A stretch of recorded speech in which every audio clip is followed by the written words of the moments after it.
Om Guru Vajradhara Sumatimu Nisha Sane Karm Uta Vardanya Shri Bhadra Varsa Manya Sarva Siddhi Hum Om Guru Vajradhara Sumatimu Nisha Uta Vardanya Shri Bhadra Varsa Manya Sarva Siddhi Hum Pakyuke kudan dagi lu, pakyuke sundan dagi nga, pakyuke tukdan dagi yi, ten yerme chiktu jingi lu. Makyuke kudan dagi lu, makyuke sundan dagi nga, makyuke tukdan dagi yi, ten yerme chiktu jingi lu. Om Muni Muni Maha Muni Shakya Muni Sangye Chedan Tsogi Chanamla Jancho Pardo Dani Kyapsu Chi Dagi Jinso Gibe Sonamgi Drola Pinchira Sangye Druparashu Sangye Chedan Tsogi Chanamla Jancho Pardo Dani Kyapsu Chi Dagi Jinso Gibe Sonamgi Drola Pinchra Sangye Druparish Sangye Chedan Tsogi Chanamla Jancho Pardo Dani Kyapsu Chi Dagi Jinso Gibe Sonamgi Drola Pinchara Sangye Druparashu. In the Buddha, Dharma and Sangha, I take refuge until enlightenment. Through the practice of generosity and the other perfections, may I attain Buddhahood for the benefit of all sentient beings. So, good morning, everybody. We start with the teaching, with the prayers for the blessings of the lineage, of the teachings of the Lorig. So, for those that have the booklet, we go to page number 7. I will recite the Tibetan, and after we read together the English and the Italian. Tuju shugi tsonye tarachinte, dripche mumpa sanshi chukunkin, nige si kandrola setsepa, Kyeba la me tube wamporadu, chik tu dro la champal haratsepe, tu son kun tu chamkun she trapa, gyalwe gyatsa mi pangon pola, Nine kube yigi chagi to Dewara shepa nigi lonten shim Savdan gyache tube lo sampo Setse shinta che sherab trapa Zamling gendru choni la chayatse Kare rawe yul cho korwe yun cho Dir de gyo gondre dab tonge petel Sartu she la gyalwe nyemadang Sombara nga we chamkun la maradu Kange tin le we sira tong tsamanki Lam santa we lo mi sal tsepa Jetsun la ma ni mure chebe awe Dani pe mesyon jur tatushun.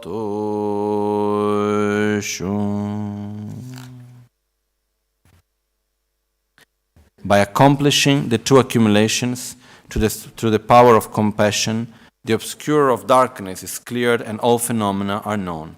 Whatever seen by you, you make it clear to my greatest. Munindra, Lord of the sages, unsurpassable refuge, to you I pay homage.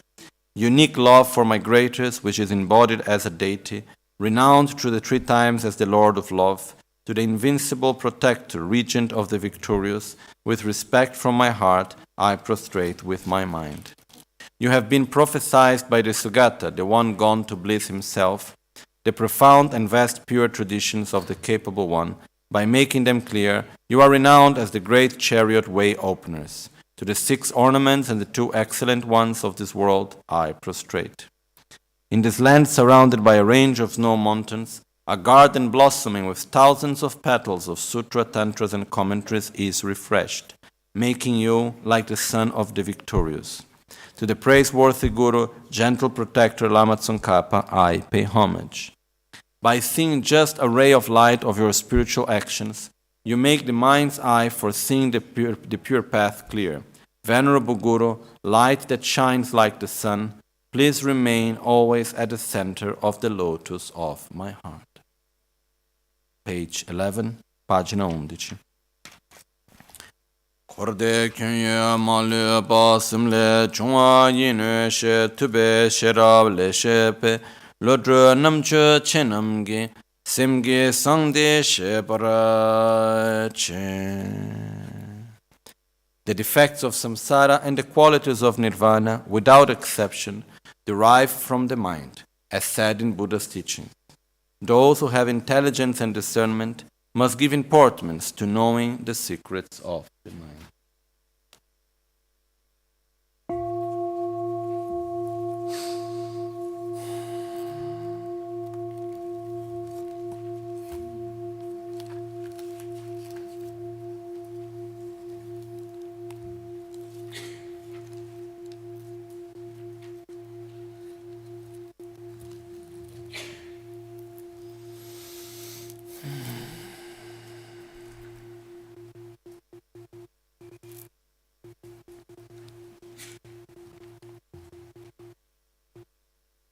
So, as we have been seeing the 51 mental factors, I'm not going to go through many long introductions because we still have a lot to see. So we have seen first the 5 omnipresent mental factors, which is like ingredients. No? If we follow the same metaphor as from the first day, we can see that the mental factors is like ingredients to make a food, to cook a dish. But some ingredients are inevitable, we must have them, and other ingredients we can add. Some ingredients are more difficult to get, other ingredients they make the food more tasty, some ingredients can spoil the food. So we need to choose very well which ingredient. But the very interesting thing is that by looking at that, we can actually see that we have many, many aspects of our mind that we can access them, and we can develop a little bit more of one, a little bit less of the other, and by this we can change and shape our mind also. Okay? So we have seen the 5 omnipresent mental factors, which are like the 5 ingredients that must be there in every dish. Then we saw the 5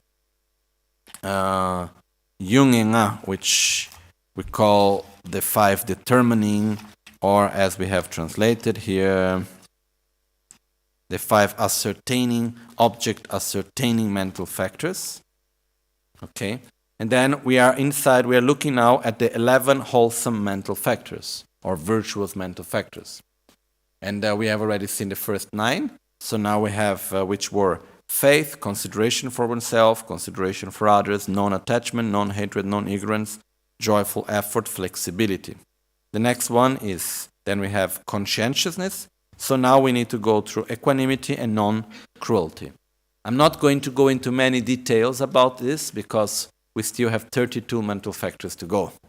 Okay, and we have only today and tomorrow, so I will go a little bit more fast without stopping much in between and making too many long commentaries. Okay? So, we are now here in page number 33. No, sorry, not page number 33. In English, we are in page number 30. 31, yes. Okay, so, Tangyum. Equanimity. There are different types of equanimity. Here it refers to one specific type of equanimity, which is called the composed equanimity, but which is quite easy for us to look now because the mental factor that is so far from the reality of most of us that actually it becomes, we don't need to go into so much details about it right now. But let's just go through the text first. Tanyum kanshena machapada sheda mebada temu mebada tsonduda chebala nene kunenyo mempa chentu nebada minebe mitumpas sem nyamba nidas sem naltu dugba nida sem lungit drubar neba nides kunenyo mombe kapki kap mijebe lecheno. What is equanimity? Equanimity is the mental factor that, by abiding in a state of non-attachment, non-aversion, non-ignorance, and joyful effort, conflicts with mental defilements. It eliminates mental defilements and rests in a state of equanimity, spontaneity, and ease. It has the function of not giving any opportunity for disturbing emotions to arise. Nangto sem migbala tse chiktu jope tab namlas tab nanala tenes sem ne go rimgi druptes sem ne guba topetse chingo gi nyembo tembe tsolwa che cha migobarat sem lungi drubar neba tobaos. Composed equanimity is the mind that, by the method of entering into single-pointed concentration and reaching the 9th stage of calm abiding, where there is no more need to put effort into eliminating the two faults of mental excitement and laxity, spontaneously stays in that state. Okay. So what is composed equanimity, which is the one specific being cited here? When developing the pure shamatha, which means calm abiding, the pure state of meditative concentration, it has many levels until we developed perfect concentration. So first, right now, for most of us, if we sit down and we just concentrate and meditate, what will happen is that even though we may be seated very nicely, our mind may be going up and down. Okay, so we have a lot of mental agitation. Or sometimes we don't have mental agitation, but then we feel sleepy. This means mental dullness or laxity. So we need to find the perfect equanimity, the perfect balance in which we are focused on one point. The mind has no mental agitation and no mental dullness or mental laxity. It has clarity of the object, and at the same time it's relaxed within the object. So these have different levels of development. The 9th level is the last one, and once we reach the 9th level, which means reaching shamatha or calm abiding, this is when we develop the so-called composed equanimity. Okay? So composed equanimity is one of the ingredients of shamatha, of calm abiding. Okay? It requires non-attachment, non-aversion, non-ignorance, and joyful effort. These are 4 mental factors that we must have developed first in order to be able to develop also calm abiding. And so this equanimity. And one interesting thing to see with that is that in order to develop such state of equanimity of the mind being concentrated in this way, we need to be free from aversion, attraction, because if we are taken by attraction and aversion, then we cannot at that moment concentrate well. Where our mind goes? To the object of attraction and aversion. So that's why we need to have a non-attachment, non-aversion, non-ignorance. Non-ignorance to have clarity of the object that we are meditating in. And we must have joyful effort. This is the basis to develop it. Once we are able to develop it clearly, then by staying in this meditative concentration state, gradually until we reach a level where there is no mental agitation and no mental dullness or laxity, and this brings the mind to this state of balance, where the mind rests in the object of perception in a spontaneous and joyful way. This is when we reach this state of shamatha, and one of the specific qualities of shamatha, one of the aspects of shamatha is the so-called equanimity, which is the aspect of the mind abiding without the one extreme of mental agitation and the extreme of mental dullness in a spontaneous way, without any rough effort. Okay. Generally speaking, there are 3 types of equanimity. We just take the opportunity to talk about them as we are here. And we have, as we just said, the composed equanimity. And then we have also what is called tsorvatanyam, the equanimity of feeling, which is the equanimity of pleasure and suffering, which is the state of being where we don't go to the stream of suffering or to the stream of pleasure. We're able to maintain a balance in between. So the more we develop this type of equanimity, it means when there is something good and joyful, nice, but we maintain our balance. When something bad happens, okay, but we don't go down also. It's like to get more and more into one same balance. So this would be this equanimity of feeling. Okay? Then now, the difficulty to develop this equanimity of feeling also is because when we go have a lot of ups and downs, we can feel very much nice the up when we go so deep down afterwards also sometimes. So what happens is that when we reach this state of balance, some people, when having experiences of this sort of equanimity of feeling, they feel like if they are not alive. Like, but something is missing because, okay, where is my wow, joy? And and I cannot feel something bad happen. I'm not really worried about it. How can that be, And actually, it's good to have this balance. Because the more we have equanimity of feeling, the less strong reactions of anger and attachment and so on we will have. Okay? But this doesn't mean that we are depressed, okay? It's something different. There is joy within it. There must be joy when we do the practices, when we do something positive. There is a joy of many things, but it's not excitement. It's a different thing. But there is a state of satisfaction within. Is this equanimity requires satisfaction within it. Okay? In depression, there is no satisfaction. Okay? This is the important difference within that.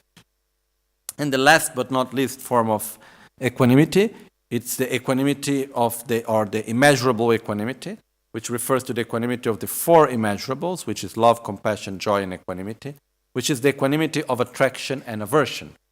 This equanimity refers mainly to the way how we relate to other people.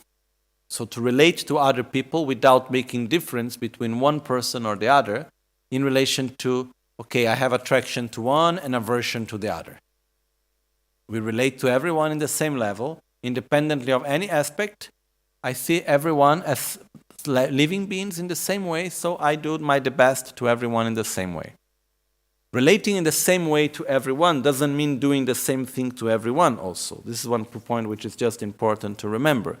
Because relating in the same way, it means I will do whatever I think within my own abilities is the best for each one according to their needs and capacities. So when I talk about this, I always remember one friend, which I just remember the story. I don't even remember if the friend was a man or a woman, actually. Anyhow, this friend had a family of many brothers and sisters. They were a total of 9, if I remember well. And this friend told me one time, talking about his or her father, saying that his father was very nice because even though he was a very busy man, with a lot of job and very busy man, he would dedicate time for the whole family, all the brothers together, but he would do something that this friend said was extremely important for his life, which was the father would dedicate specific time, quality time, to each children separately. So they knew that one after the other would come. It would be maybe every 10 days, every 15 days, because there were 9 kids and the father was very busy. But twice a month, more or less, the father would come and pass 1 hour, 2 hours with one kid, alone.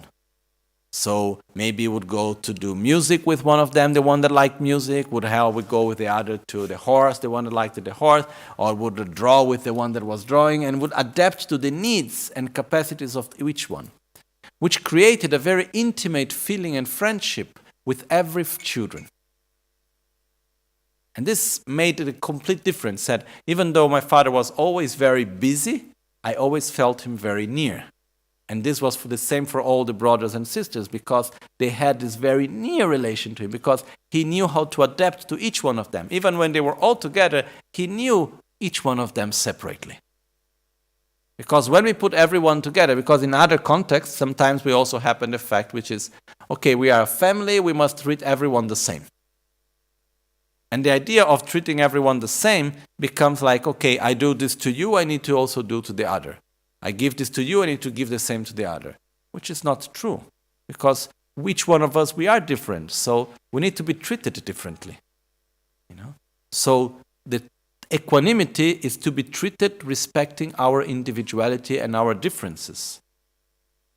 But to have the same attitude of love, of caring to each one, adapting to their needs and capacities.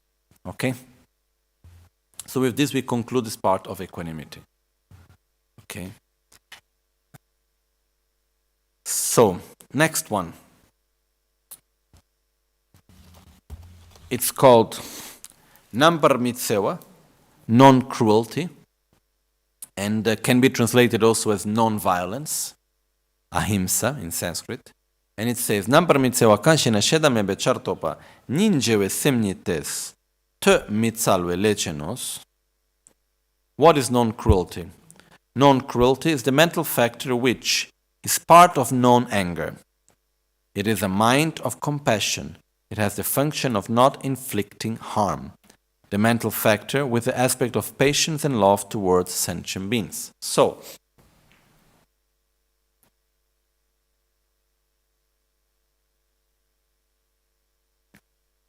non-cruelty or non-violence, it's a mental factor that comes first. There must be no anger. Non-anger, which means non-aversion, which is the moment that we are able not to react with aggressivity, with violence towards the person, okay? Or an animal, whoever. Then the next step here, in the longer version of the explanation, which I have the commentary here, it says that non-cruelty or non-violence, one of the definitions that is given to it is the lack of indifference, is the non-indifference towards the suffering of others. Because, first of all, when we are indifferent to the suffering of others, it's a form of violence. Okay? And we can see, for example, in our society, actually, yes, there is violence, physical violence and verbal violence, but there is also a lot of violence which is manifested in the form of indifference towards the suffering of others. We can see, for example, in Brazil, for me, which is a country I know well, it's very clear because we have very strong social differences. And there is a lot of violence in the society, like people stealing and killing and so on, extremely violent, robberies and so on. But from the other side, there is a whole part of the society which is completely indifferent to the problems and the suffering of those that are much completely in a different part of the society. So we have one part of society which, let's say, more rich materially, that acts with indifference towards the other part which is more poor, which is also a strong form of violence. No? If I am in my nice, beautiful bed, sleeping calmly and warmly, and there is someone sleeping in the front of my doors of my house, outside the walls of my house, and dying of cold and hunger, and I pass by as if nothing happened, it is an act of violence. Okay. So, when we talk about non-violence, it is the non-indifference towards the suffering of others, that by it manifests as the basis to develop love and compassion, which is the basis of empathy also, to be able to see the suffering of others. And this also is an aspect that it brings the necessity of seeing the other person. Because what do I mean by to see the other person? Very often we think that we love others, but truly we love ourselves somehow. Which happens is that very often we do not relate to other people for what they are, but we relate to them as something that has a function or a benefit to our own selves. So, which means I do not see you, I see what you do to me. Okay? Very often it's like that, I'm sorry to say. Okay? So until you are nice to me and you do what I want to me, I love you. In the moment that you are not doing what I want anymore and you are not nice to me in the way how I want you to be, then I don't love you anymore. Which means truly I'm not loving you, I'm loving the function you have towards me and the benefits you have towards me. Okay, I think it's quite clear, right, this aspect. I'm sorry if I'm a little bit direct in this way, but it's something that quite often is like this. And so what it means here, this non-violence, is first of all, we need to see the other person. To see the other person, which is the basis to love the other person, it means first of all, you exist. And I'm able to see you independently of myself. Then I can choose if I want to be near to you, if I prefer to be far from you, if I am benefited by being near to you, if I am being harmed to be near to you. We can see all of this. This is another thing. But first step, independently of that, is I can see you. And I act towards you, I make choices towards you for what you are and for what you need, independently of what you are to me and what you do to me. Okay? So this is also an aspect which comes together with this known cruelty, known violence. Because in order to have known indifference, we must see the other. And by seeing, then we can love him or her. And like this we can go on. Okay? So we continue. The next part, we will see what are called we start with the negative mental factors. And we start with which are called the 6 root unwholesome mental factors, or the 6 root negative mental factors. These are also which are called the 6 root mental defilements, or mental poisons. Okay? The first thing to understand here is the definition of what is a mental defilement. What is a negative mental factor? What is an unwholesome mental factor? Why do we call it unwholesome? Why do we call it negative? Okay? It is given here a very nice description in which it says, Cho kan jungana raptu mashiwe tsenye tu chungtes te chungwe semgi gyu raptu mashiwar chungwa te nyomombe tsenye tos kan kena semgyu raptu mashiwar chebe loshikos. The general meaning of an unwholesome mental factor is, in the face of whatever arises, an unwholesome mental factor comes with the characteristics of strong known peacefulness, thus making the mental continuum become strongly unpeaceful. A mental defilement, or an unwholesome mental factor, is a mind that, whenever it arises, makes the mental continuum very unpeaceful. So it's not a matter to say, oh, is it good or bad for others, or is it a sin or something like that. It's a matter of what are the mental states that once generated bring the person to a state of unpeacefulness. These are unwholesome or negative mental factors. Okay? Positive mental factors, aspects of the minds that when present bring the person to a state of satisfaction, of peace. Okay? So, for instance, when you talk about desire, this urge to gain something. When we have this strong desire to gain something, when we have this strong urge, I want this so strongly. Okay? Especially when we project our happiness into something that cannot sustain our happiness. When you have strong desire, what's the state of the mental continuum? Is of peace or unpeace? It's a peaceful state or unpeaceful state when we have a strong desire? It's unpeaceful, Simply also because if desire would bring the person to a peaceful state, we would have no need to gain the object of desire. It's exactly because when we want something so much, until we don't get that, it looks like there is a big hole inside. So we create this hole through our own desire, actually. Yeah? So until we don't get that, we cannot gain our peace. So that's why we want so much and we do everything to gain it. If desire by itself would be pleasurable, publicity would not work anymore. Advertisement would not work. We would see something, oh, how nice is that? I want it so much. Oh, how good I feel. But it's not what happens, okay? The more I want, the more unpeaceful I become. That's why desire is a mental defilement. It doesn't mean that when we have desire, necessarily right away we will be harming anyone.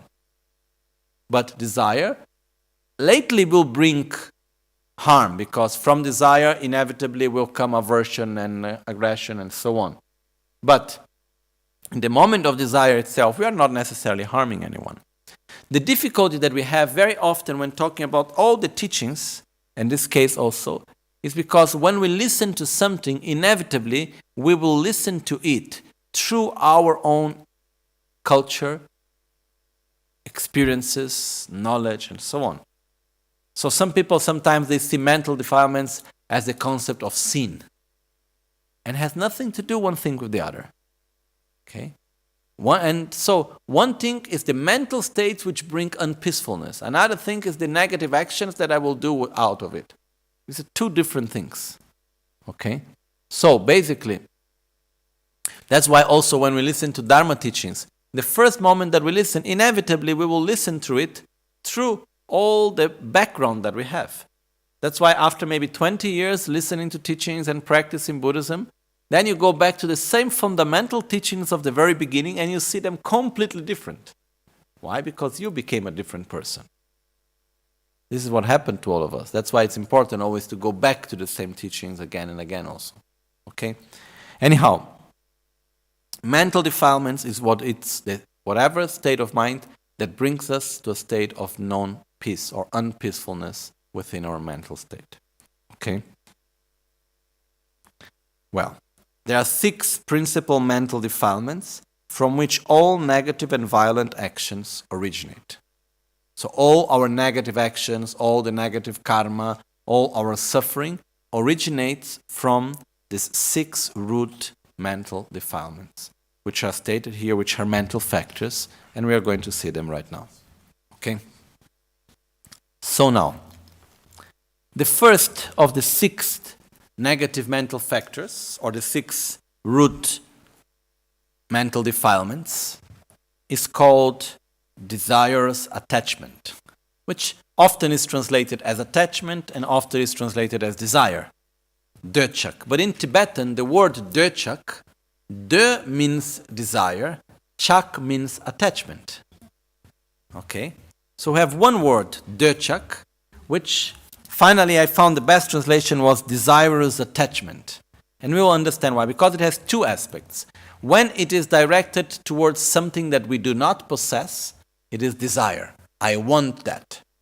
When it is directed towards something that we already possess, it is attachment. I'm not going to let it go. Okay? So let's first read the definitions and after we go through the explanation. We have here 3 definitions. The first one is an explanation given by a Sangha, the second one by Yongzing Yeshe Gyältsän, the third one by Lama Tsongkhapa, which make gradually more clear.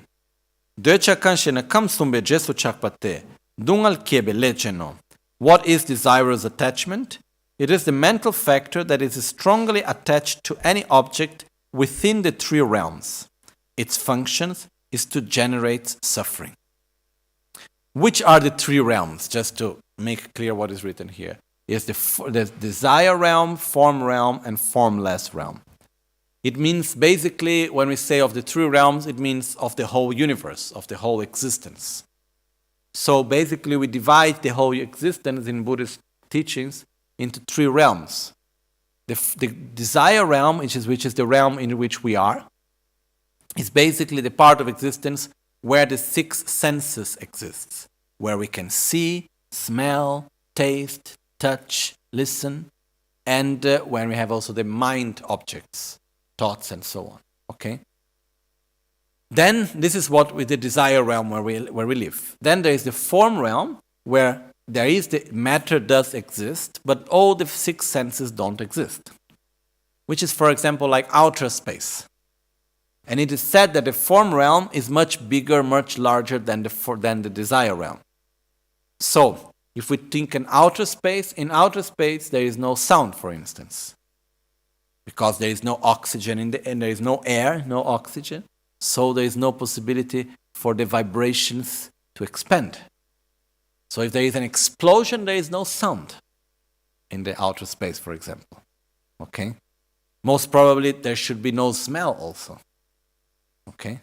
So what happened is that, this is just one example, but it is said that the form realm is where matter exists, but it exists in a much more subtle way than what we have normally here where we have an atmosphere, when we have all the 6 senses working. Okay? Then there is the next level, which is called the formless realm. The formless realm is said to be a part of the existence where there is no matter. So all the 5 senses are not existing. There is only the sense of mind, and the sense of mind still, it is completely much more subtle.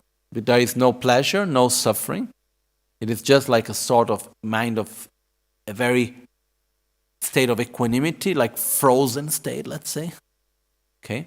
And it is said that there is life in all realms, and the formless realm is the longest of all other forms of life.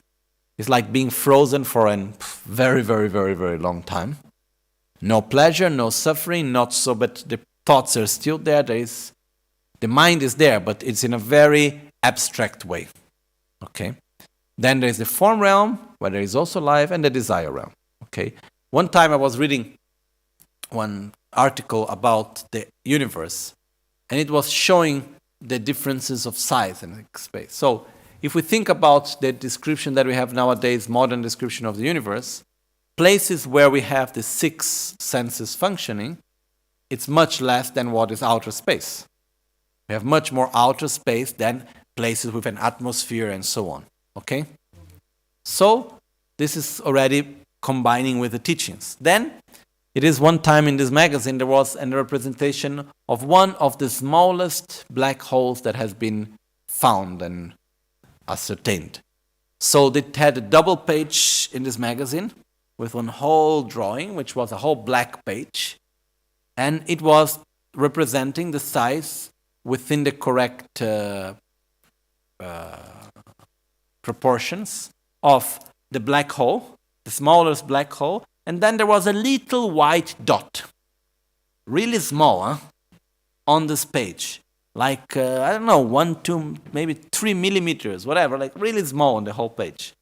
And this small white dot was the size of our galaxy compared to the smallest of the black holes. Okay?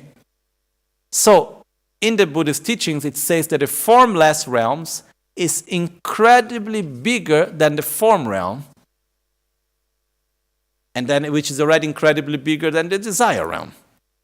Okay? And if we look from the perspective of this world, of this universe and modern science, it fits quite well actually. Okay? So here is explained because actually we can gain desire for objects even of the formless realm. What is an object of the formless realm? It's the mental state of the formless realm.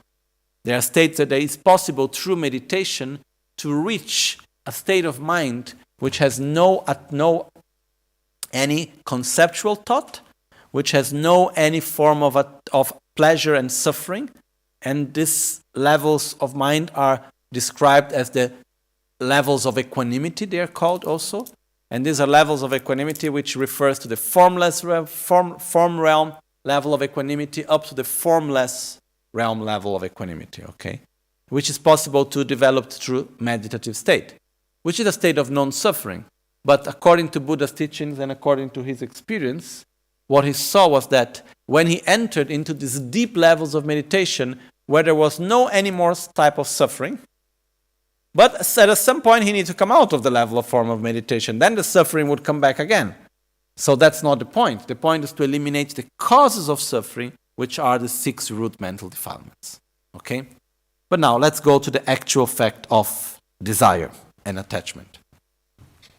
The next definition, which is given by Yongzing Yeshe Gyältsän, says, Sakche gi ngopo la rangi ngowo gone yitu on tongnes tönpa nyerwe semjung shikos, the mind that desires to get any contaminated object that is seen as inherently pleasurable. Contaminated object, it means object that we contaminate through our own mental defilements. Okay? So, also contaminated objects means objects that by gaining these objects cannot bring real happiness. But they would just, it's an illusion of happiness, okay? So enlightenment, we can have desire towards enlightenment, but it's not this type of desire, because enlightenment is not a contaminated object. It is something that can sustain the state of well-being and pleasure, okay? So, and when we are attached to an object of desire, how do we see this object of desire? As something that is a result of our own projection of our mind, or it is inherently pleasurable? Inherently pleasurable, that's how we see it. So, this is also one of the aspects of attachment and desire. The next explanation is very clear, which it says, Dila jetam je kempe, decha ni, chiang nangi yul, dukpa, yitu wonwa la meekness, jesu chakpa te, perna, rela num shakpa, yung kawa shintus, yang rangi mikpala shenchings, chebani, mikpa te dan tal kawa os. Lama Tsongkhapa says, desirous attachment is the mind that, when seeing any external or internal object, which means a memory, whatever, also an internal object, okay, or even our own body, or something external. Desirous attachment is the mind that, when seeing any external or internal object regarded as attractive, holds strongly to it. Just like trying to get rid of an oil stain from a cloth, the mind of desirous attachment that grasps strongly to its object spread out and is difficult to eliminate. So we imagine, if we have a piece of cotton, and then we take some oil and we put some drops of oil inside on that piece of cotton. What happened to the oil? It remains on the surface, or it goes in the cotton? The oil goes in. And the more you leave the oil there, the more difficult it is to take it out, because gradually it like spreads. And then you try to take it out, it's very difficult to eliminate it. So is our desirous attachment. It means we see something as pleasurable and good, and then we grasp at it and we don't want to lose it anymore, and it's just going to us deeply and we cannot get out of it easily. Okay? The problem of desirous attachment is that inevitably it generates suffering. When we don't have something and we want it so much, it generates suffering because we don't have it. We need to get it. How do I get it? What do I do to get it? And there we are suffering a lot. Okay? This just made me remember now someone I knew that had everything he needed, but he was suffering so much because he wanted to buy a bank and he couldn't buy a bank. Okay? That's what his object of desire. Okay? So, we can see that it depends, and then it was a lot of suffering. Oh, why I cannot buy the bank because of this and that. Oh, why I need the bank because when I have the bank, whatever, okay? So, it was suffering. So this is also one other example that this example brings to us to another aspect, which is the nature of desire is to generate suffering, which is its insatisfaction. The more I want, the more I will want. We can see it clear with children also. What happens if we take a child and we start giving everything the child wants? The more we give, the more the child will be happy and satisfied, or the more we give, the less value the child would give to what the child gets, and always we want more and more. And the state of happiness and satisfaction will last less and less. This is what happens. Okay? We can see when we have someone that never gets anything, in the moment that has, for example, one little toy, it's so happy with that. When we get everything we want always, after some time, it doesn't make any sense. But children and adults are just the same, okay? We just change the types of toys we have, but basically it's no difference. So what happens is that the more I have, the more I want. The more I want, the less I have. Because the more I want, the more I am insatisfied, The more I am insatisfied, the more I suffer with it. Okay? And the solution is not to gain everything we want. No? I remember one time a person I met, very nice person, very good knowledge, very good behavior, good values, nice person, beautiful family, extremely, extremely rich. And his main problem was, he's saying, look, I have a beautiful family, I'm very happy with my wife, I'm very happy with my kids, I'm very happy with my family, I'm materially, I don't even need to have anything. I have much more than I could ever desire. Anything that I want, I just can get it any moment. I am successful in my job, everything is fine, but I feel insatisfaction. I feel anxiety. I have difficulty to sleep. I wake up in the middle of the night with panic. And I don't know what to do, where to go. Because everything that I want, I can get, and I still feel that there's something missing there. Okay? The point here is that, first of all, our state of satisfaction, balance, peace, and joy does not come from external conditions. It comes from internal conditions. Up to a certain level, external conditions can help. After that, not anymore. Okay? So one of the keys to happiness and one of the roots of suffering is to be satisfied, is the key of happiness, and desires, attachment, is the root of suffering. So, the point of the teaching where we are now is not to understand right away how to eliminate desire, because we have this attitude that we want everything for now. No? Oh, I see, yes, it creates suffering, but how I eliminate it? Slowly. We have lives and lives to do it. It's not something that hopefully in this life, but it's not something that we do at once. First step that we are doing here now is to recognize that desirous attachment is creating our suffering. And the problem is not that I don't have what I want. The problem is that I want what I don't have. Is it clear, this difference? What generates the suffering is not because I don't have what I want. What generates the suffering is that I want what I don't have. Okay?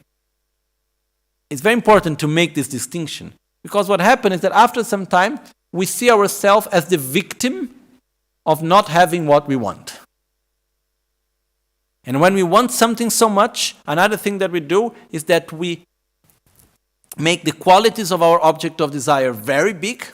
We over-exaggerate on the qualities, and we make the defects as non-existence. And when we get the object and the object is not as expected, again, suffering. Okay? And when we have attachment to something, we hold to it, we don't want to let it go, but sooner or later we must let it go. Or because we die, or because the other die, or because the object breaks, or whatever reason. And another problem is that when we get attached to it, together it comes with the ignorance of seeing the object as permanent. And at a certain point it changes, and then we get again upset and sad because this is not as it was before. Okay? So first step is truly to recognize that this desirous attachment, it is one of the main causes of our suffering. Okay? From the all 84,000 mental defilements, is there on the top. It's like in the root all over. We have 3 roots: desirous attachment, anger, aversion, and ignorance. Then these 3 roots, they go back into the main root. They go from ignorance, which manifests also as selfishness. Then from selfishness comes from ignorance, okay, which is another mental factor that we will see here. But the more immediate, we get our suffering mainly from our unlimited attachment and desire. Okay? I think it's quite clear. Okay, so we go to the next one. Okay, next one.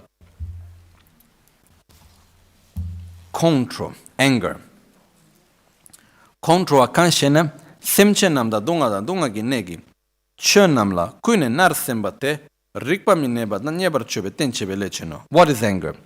Anger is the mind of harm towards sentient beings, suffering itself, and the objects of suffering. Its function is to keep one from remaining in a rational state and is the basis for unwholesome behavior. Kongdro miu sumla mignes, mi searchi nöba chedöba kune narsembao. Anger is a mind of cruelty, without patience, that wishes to harm the three objects of anger. Its function is to not allow for happiness and to be the basis for unwholesome actions. So basically, what is anger?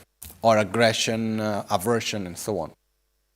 Anger is the inner state of mind in which whenever we are in front of an object that we see as an object that is the cause of our own suffering, which is called an object of anger, we react with aggression towards that object. The object of anger is divided into three types, which we have other people, other sentient beings.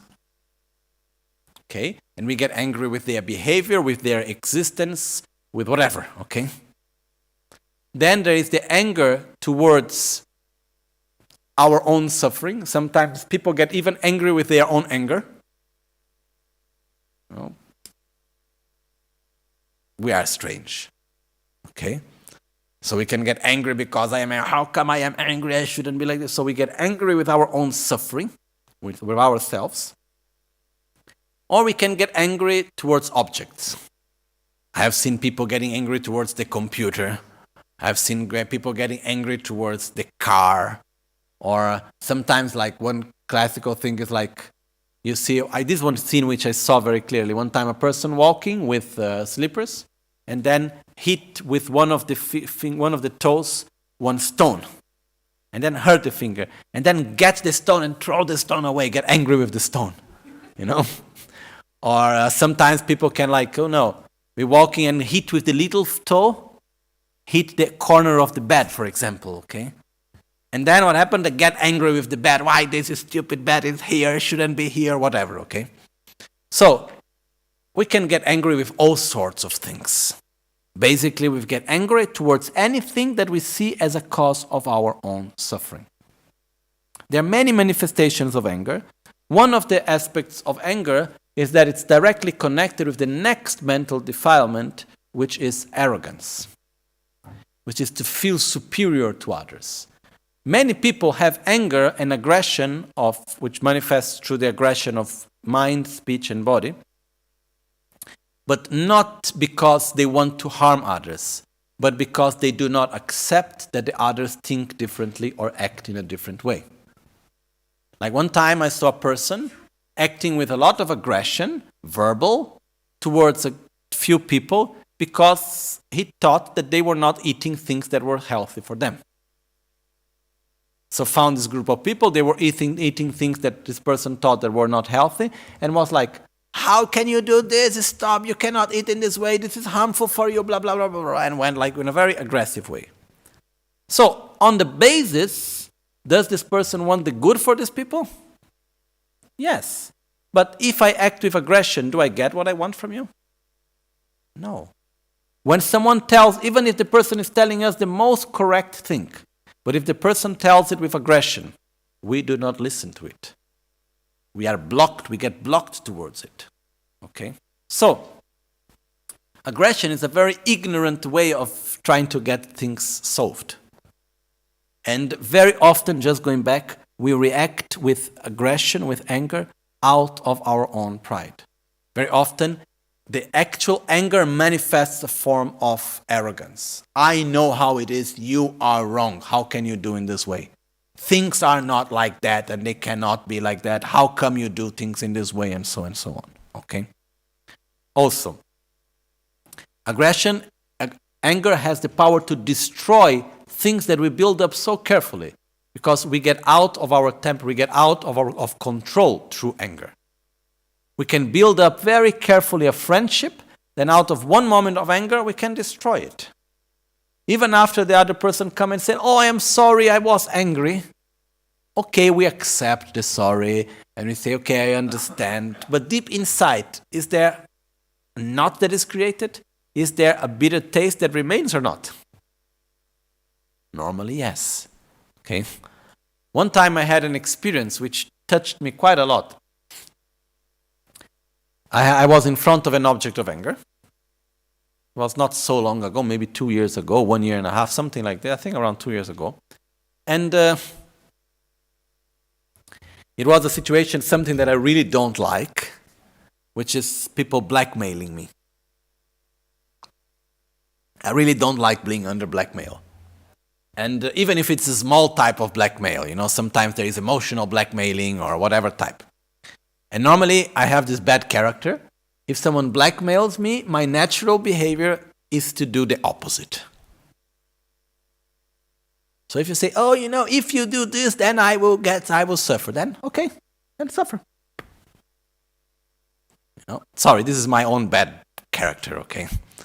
But, and if someone come and they say, oh, look, if you do like this, then I will do like that. Okay, then come on, let's see. I don't like when I get blackmailed, okay? Especially when you put together blackmailing with corruption. And especially when you add a third ingredient, which was that case, which I had experience, when it's not linear and transparent. I like things to be clear.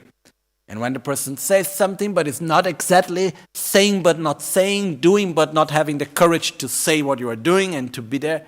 So I was in front of one situation like this, and I got angry. I was there in front of this situation.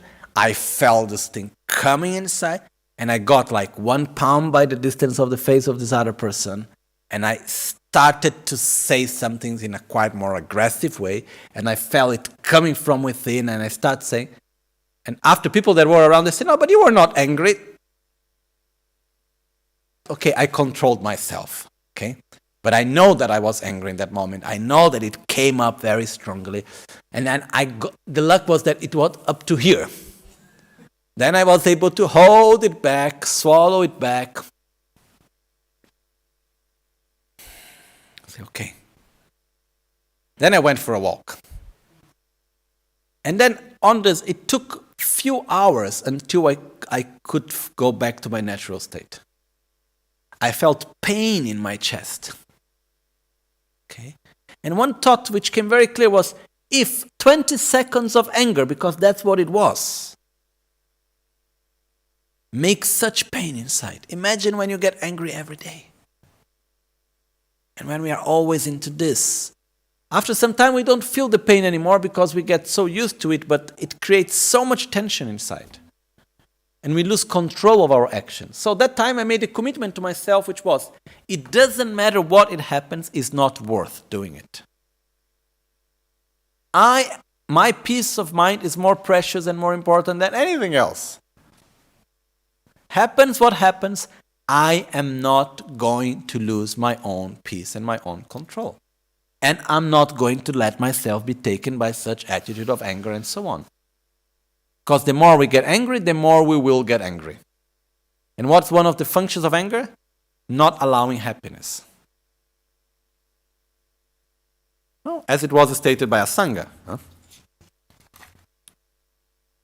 If we go here, where it is. Yeah, it says. Its function is to keep one from remaining in a rational state and is the basis of unwholesome behavior. Wait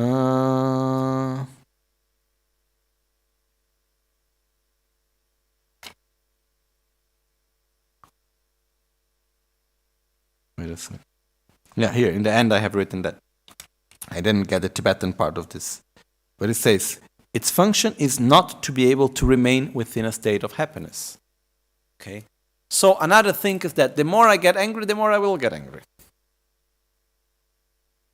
So, again, if we see what we just saw when talking about desire, what we said. The problem is not because I don't have what I want. The problem is because I want what I cannot have. The problem here is not because that person did this or the other person did that, or because this situation is like this or because that situation is like that. The problem is not the object of anger. The problem is that I cannot accept it and I react with anger. That's the main thing. Because anger is clearly a manifestation of ignorance. Sure, if we are in front of a situation and we have anger, we are not able to deal with that situation, better to create some distance. But just to try to eliminate every object of anger will not make us not to feel anger anymore. The ultimate way of winning towards the object of anger is when we are able to be in front of it and not be angry anymore. That's when we say, you see, I even don't let you make me angry.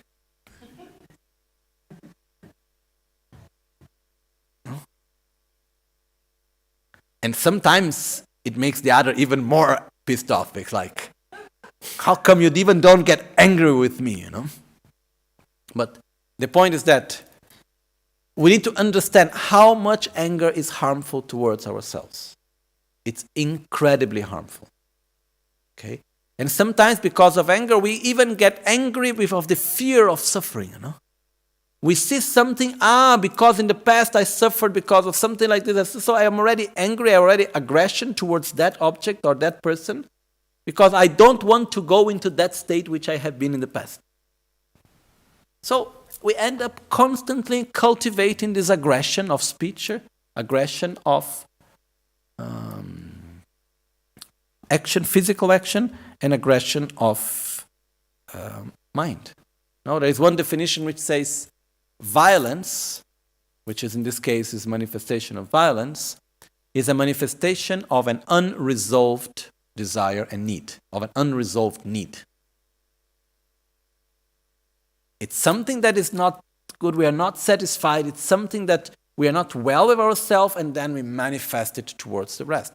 So if anger, it is actually, if violence is a manifestation of an unresolved inner issue or need, the solution is not destroying the objects that are around me or getting away from them, is resolving the need which is not resolved inside of me. Okay.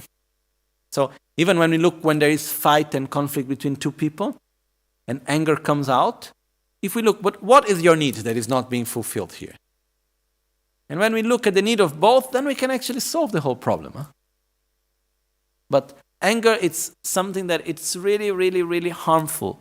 It's really something that destroys a lot. Not to enter into the details about the karma, how much anger is able to destroy our virtuous actions and the positive karma, the positive energy we generated. It's amazing how it destroys that. So, really, when we get angry, we have no control over what we say, we have no control over our behavior, we have no control over the actions that we do. And then after, once we have done, it's too late. We have already done it.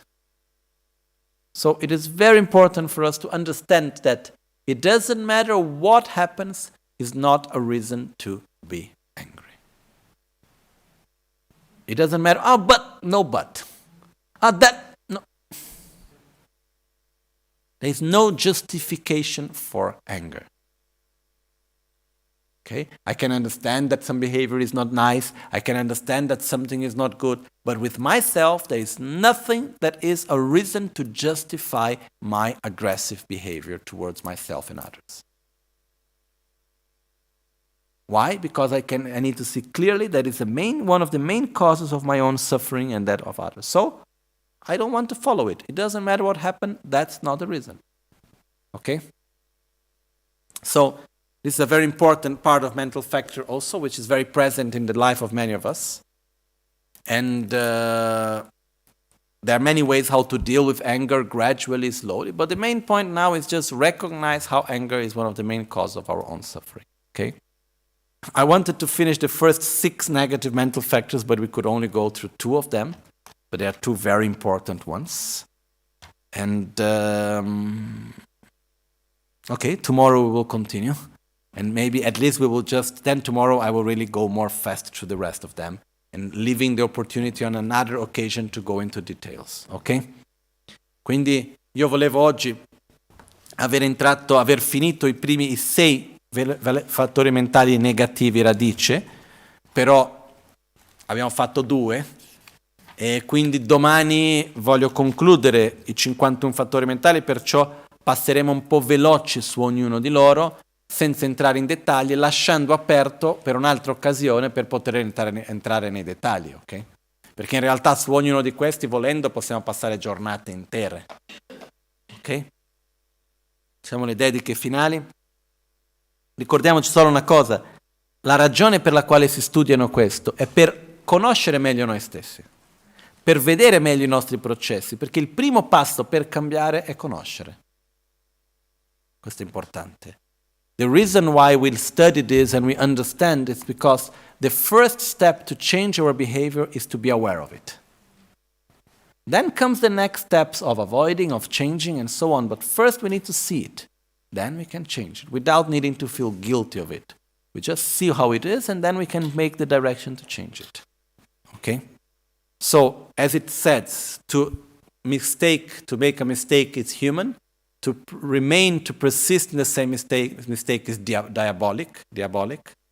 So, what does this? This is a normal Western saying. So the meaning here is we see our own defilements. That's good. We don't need to feel guilty about it. But we need at least to put some energy on the direction to deal with them and make them less and put energy in the antidotes. That's what we need to do. Okay? Jetsun lame kutse rapten chi namkara tinle chochur gepadang losan tempe drume sasumgi drove musel tatu ne gyurchi nimo dele tsendele nime kuyan delek shing ninsen taktu delek pe koncho sumke jinge lo koncho sumke ngodrup sol sumke trashi sho. At dawn or dusk, at night or midday, may the three jewels grant us their blessings. May they help us to achieve all realizations and sprinkle the path of our lives with various signs of auspiciousness.